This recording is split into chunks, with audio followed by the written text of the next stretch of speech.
Ang plano ng China na sakupin ang medyo maliit ngunit pandaigdigang mahalagang isla ng Taiwan ay maaring makaranas ng malaking hadlang. Ano nga ba ang malaking role ng Pilipinas sa paghahadlang na agawin ng China ang Taiwan? Natatakot ba ang China sa maaring gawin ng Pilipinas? Atin itong pag-usapan, mga kaibigan.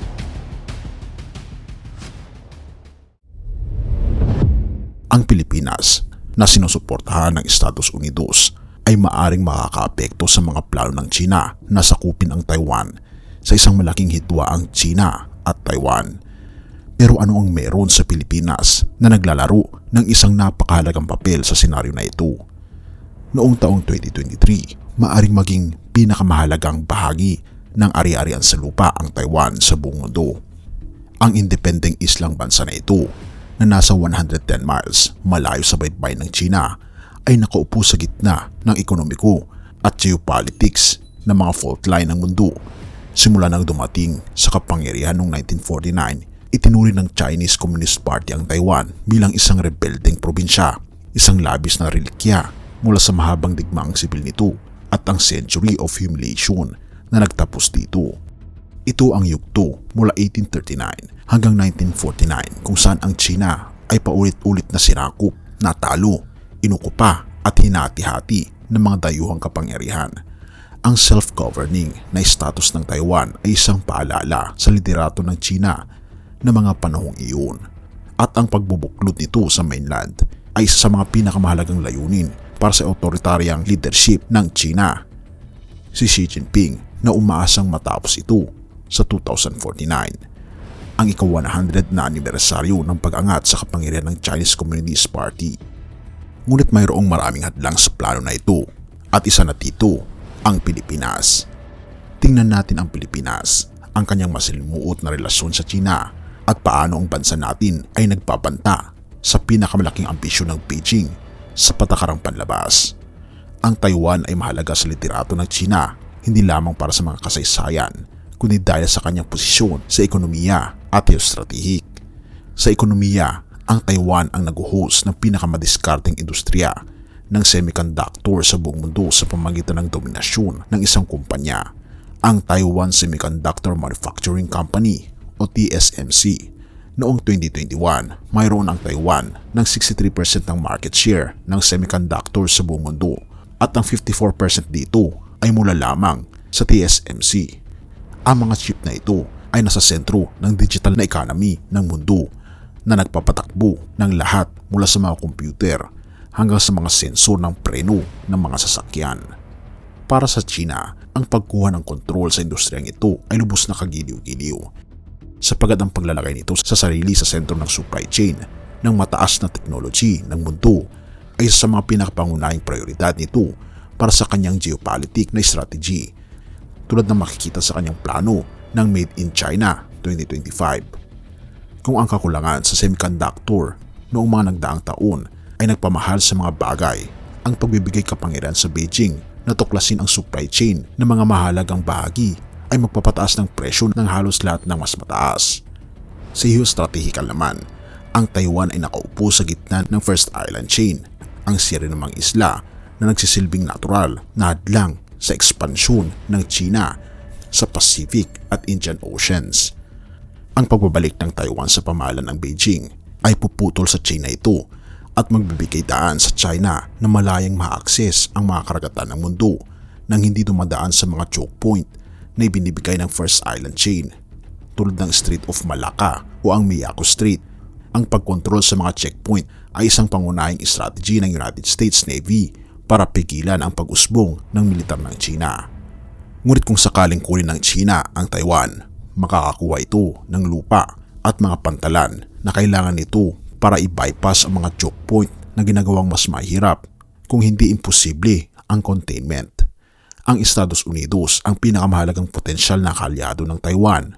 Opisyal na itinuturing ng Amerika ang Taiwan na may doktrina ng strategic ambiguity na hindi kumpirmado o itinatanggi na tutulong ito sa depensa ng isla kung sakaling masakop ito, ngunit sa ilalim ng Taiwan Relations Act of 1979, matagal nang nagbebenta ng sofistikadong armas ang Amerika sa isla upang hadlangan ang ganitong pagsakop.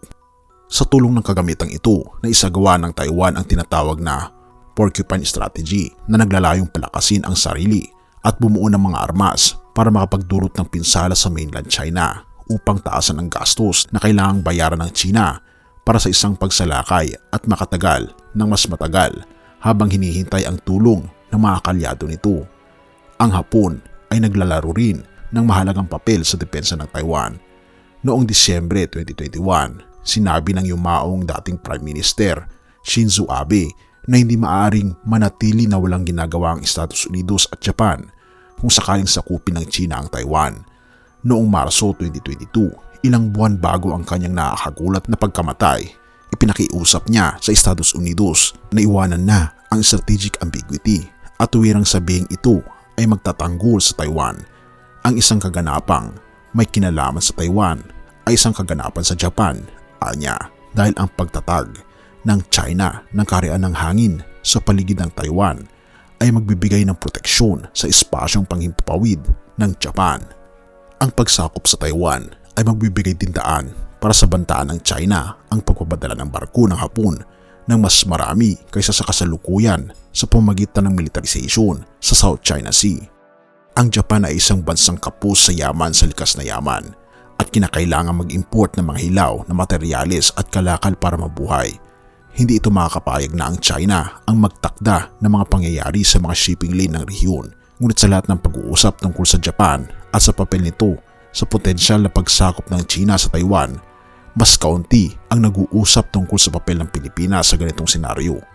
Dahil sa isang muling kasunduan sa Estados Unidos, magsisimula itong magbago at maaaring makuha na ng Taiwan ang tulong ng Pilipinas habang hinaharap ang kalakaran sa Strait.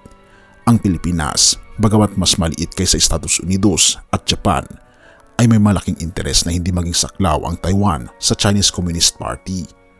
Dinala ng Pilipinas ang kaso sa pandaigdigang korte at noong 2016 inanunsyo ng tribunal sa dahig na ang lahat ng mga teritorial na hinihingi ng China sa South China Sea na batay sa 9-dash line map na idinisenyo noong 1940s ay walang legal na batayan.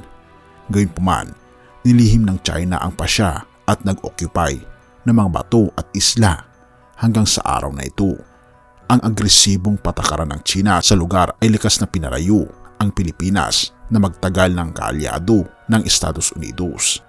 Ang Estados Unidos ay may mga base sa buong Pilipinas mula pa noong Spanish-American War noong 1898. Ngunit ngayon ay mas nagsisimula ng lumawak ang kanilang presensya. Ang hukbong Pilipino ay hindi isang makapangyarihang puwersa, kaya't halos palagi nang nasusunod ang China sa kanilang mga alitan sa Pilipinas, kahit pa ang mga international na tribunal ay nagsasabi ng kabilintunaan sa kanilang pabor. May aktibong armadong lakas ang Pilipinas na may mga 100,000 aktibong tauhan, isang navy na may ilang sasakyang mas angkop para sa laban kaysa sa patrol boat, at mga 25 na aircraft. Ibig sabihin, ang militar ng Pilipinas ay maliit, ngunit ito ay makakatulong sa depensa sa Taiwan kahit hanggang sa ngayon. Ngunit may dalawang pabor ang Pilipinas: ang kanyang geographic na posisyon at ang kanyang alyansa sa Estados Unidos na ngayon ay lalong lumalakas at mas tumitindi ang ugnayan ng dalawang bansa. Noong 2014, habang nagsisimula ng uminit ang alitan sa South China Sea, pumirma ang Estados Unidos at Pilipinas ng Enhanced Defense Cooperation Agreement o EDCA.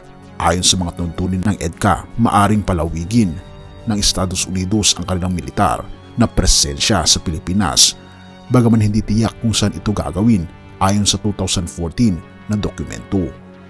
Sa halip, ang dokumento ay nagtatakda lamang ng prinsipyo ng Armed Forces of the Philippines ay magbibigay ng mga bagong lokasyon para sa United States Armed Forces.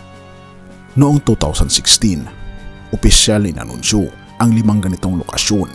Ito ay mula sa Hilaga patungong Timog, ang Fort Magsaysay sa Nueva Ecija, Basa Air Base sa Pampanga, Mactan Benito Ibuen Air Base sa Cebu, Antonio Bautista Air Base at Lumbia Air Base sa Cagayan de Oro. Sa mga lokasyong ito noong 2016, ang Antonio Bautista Air Base ang pinakamahalaga dahil ito ay malapit sa mga di umano'y kinokontrol na Spratly Islands sa South China Sea. Gayunpaman, habang lumalaki ang pagsusumikap ng militar ng China sa rehiyon mula noong 2016, inanunsyo ng Estados Unidos at Pilipinas ang plano na mas mapabilis ang EDCA noong Pebrero 2023. Noong Abril, inanunsyo ng Pentagon ang pagbuo ng 4 na bagong EDCA na mga base. Ito ay ang Naval Base Camillo Osha sa Santa Ana, Cagayan, Camp Melchor de la Cruz sa Gamu, Isabela, Balabac Island sa Palawan at Lalo Airport sa Cagayan. Hindi nakakapagtaka na 3 sa 4 na lokasyon na ito ay nasa hilagang Pilipinas na nagpapakita ng malinaw na intensyon ng expansion. Ang mga bagong base ay makakatulong upang hadlangan ang potensyal na pagsakop ng Taiwan sa pamamagitan ng mas madali pang pagpapalabas ng kapangyarihan ng Estados Unidos sa isang kritikal na lugar. Ang Luzon Strait ay isa sa mga estratehikong choke points ng First Island Chain. Ito ay isang 160 miles na puwang ng tubig sa pagitan ng Pilipinas at Taiwan. Ang hilaga na pinakamalayong isla ng Pilipinas, ang Mavulis, ay mas malapit pa, nasa 118 miles lamang ang layo mula sa pinakamainit na lugar sa buong mundo. Dito natin nakikita ang papel na ginagampanan ng Pilipinas sa depensa ng pinakamalakas na isla na kailangang ipagtanggol. Una sa lahat, ang mga base ay nagbibigay ng dagdag na mga opsyon ang Estados Unidos at ang mga kaalyadong rehiyon upang hadlangan ang pagpapadala ng barko patungo sa China. Dahil sa malalaking pangangailangan ng China sa dayuhang pagkain at enerhiya, ito ay isang bagay na kinakailangang seryosohin ng liderato ng bansa at makakatulong ito sa proseso ng paghahadlang. Sa heograpiya, pinapalakas ng mga base ang isang potensyal na bagong harapang makakatugon sa isang paglusob ng China sa Taiwan. Kung mabigo ang paghahadlang, ang isang malaking kaguluhan ay magiging isang realidad. Sa isang mahalagang operasyong amphibious, malamang ngayon ay harapin ng China ang isang pincer movement ng mga pwersang nagmumula sa hilaga ng Japan at timog ng Pilipinas na dumadagdag pa sa lubos na kahirapan ng pagsasagawa ng matagumpay na waterborne maneuver at pagtatatag ng beachhead sa kabilang bahagi ng Strait of Taiwan. Ang isang amphibious na pagsalakay ay sapat ng mahirap buwagin. Ang mga bagong base sa Pilipinas ay tiyak na nagpapataas sa paghahanda sa maaring gawin ng Estados Unidos at ng mga kaalyado nito para sa isang paparating na pagsalakay. Ang mga lokasyon ay ginagawang mga paboritong lugar para sa pagsasagawa ng mga military exercises na simulasyon ng isang pagsasalakay sa Taiwan. Bagaman walang tunay na kapalit para sa aktwal na operasyon sa laban, ang mas maayos na hadlang pwersa ng militar ay karaniwang nagwawagi sa isang laban, isang bagay na dapat alam ng liderato ng China dahil ang prinsipyo ay bumabalik sa panahon ni Sun Tzu. Ang bagong mga base sa Pilipinas ay tiyak na magpapalala ng paghahanda ng Estados Unidos at ng kanyang iba pang mga kaalyado sa rehiyon tulad ng kanyang mga kasosyo sa Quad ng Japan, Australia para sa digmaan. Ang Pilipinas bilang isang mahalagang bahagi ng patakarang panlabas ng Estados Unidos ay nagbibigay daan sa mga pagkakataon na ito. Ang pagkakaroon ng mga base sa Pilipinas ay nagbibigay daan sa mas mabilis na pagpapalabas ng mga puwersang militar ng Estados Unidos at mga kaalyado nito sa lugar kung kinakailangan at nagbibigay din ng mas maraming opsyon sa mga military exercises na nagtatampok sa pagtutok sa Taiwan. Sa kabilang dako, ang Pilipinas ay nakakuha ng proteksyon mula sa Estados Unidos at iba pang mga kaalyado nito sa rehiyon. Ang pagkakaroon ng mga base sa kanilang teritoryo ay naglalagay sa kanila sa sentro ng pangunahing operasyon ng Estados Unidos sa Indo-Pacific na nagbibigay daan sa mas maagang pagtanggap ng tulong sa oras ng pangangailangan. Ang Pilipinas na mayroong matagal ng alitan sa China ay nagkakaroon ng dagdag na kumpiyansa na may kakampi ito sa gitna ng mga pagtatangka ng China na mapalakas ang kanyang kapangyarihan sa rehiyon. Kaya naman kung ating makikita, ang Pilipinas ay may malaking papel sa Indo-Pacific region, lalong higit sa pagtatanggol nito sa mga superpower katulad na lamang ng China at Russia. Ngunit mas mainam pa rin kung nawa ay walang puputok na digmaan sa ating rehiyon. Ipanalangin natin na magkaroon ng kapayapaan at ma-resolve ang lahat ng issue sa ating mundo. Purihin ang ating Panginoong Diyos at salamat kaibigan sa iyong panonood. Mga awit 95 verse 3 to 7. Sapagkat si Yahweh, siya ay dakil at makapangyarihang Diyos, ang dakilang haring higit pa sa sinuman na dinidiyos. Nasa kanyang palad ang buong daigdig, pati kalaliman. Ang lahat ay kanya, maging ang mataas nating kabundukan, kanya rin ang dagat, at pati ang lupa na kanyang nilalang. Kaibigan, ang ating Panginoong Diyos ang nagmamay-ari ng lahat. Siya ang nakakaalam kung ano mas makakabuti sa atin. Idulong natin ang lahat ng ating mga pangampa at magtiwala tayong lubos sa Kanya lamang. Purihin ang ating Panginoong Diyos at salamat kaibigan sa iyong panonood. Tayo manalangin. Ama naming banal, makapangyarihan naming Diyos, kami po'y lubos na nagpapasalamat at nagagalak dahil kayo po ang Diyos, ang makapangyarihang Diyos na siya pong may-ari ng buong mundo na nakakaalam kung ano po ang mangyayari sa hinaharap. Tulungan kami Panginoon na magkaroon ng pananampalataya sa inyo, kumapit sa inyong mga pangako dahil naniniwala kami Panginoon. Ang panahon po namin malapit na. Gabayan ang bawat isa at tulungan kaming ihanda para sa malapit na po ninyong pagdating. Purihin ka o aming Panginoong Diyos at patawarin po kami sa lahat ng aming pagkukulang at pagkakasala, pagkat ito aming samutiling sa matamis na pangalan ng aming Panginoong Hesus. Amen.